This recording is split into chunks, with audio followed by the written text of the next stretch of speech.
So magandang buhay mga katropa. Papakita ko lang sa inyo ang aming patanim na pinyang formosa na aanihin namin ngayong mga susunod na araw. Bali nilakad ko sila sa may parting gitna na malinis para makita nyo kung gaano na kaganda, kahinog. Ayan, ang lalaki niyan.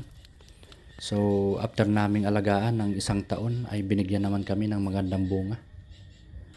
So kung kayo ang nandito nagbibideo, sigurado maglalaway at magtatakam kayo dahil kitang kita nyo naman ang gaganda at ang didilaw na ng pinya. So ayan, ang lalaki niyan, meron niyang mga jumbo at halos lahat yan mga good size at mabibilog talaga. Naalagaan namin kasi yan ng maayos, kaya yan ang resulta ng bunga.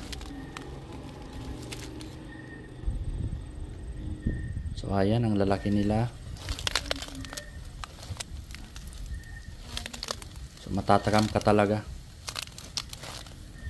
Sarap niyan kainin.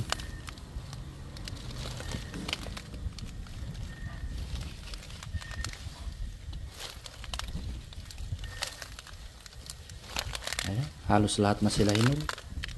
Siguro aanihin namin yan bukas at ibabiyahin na namin. At ang ganda na ng kulay. So yan, ito sa may parting gilid. Hinog na rin sila.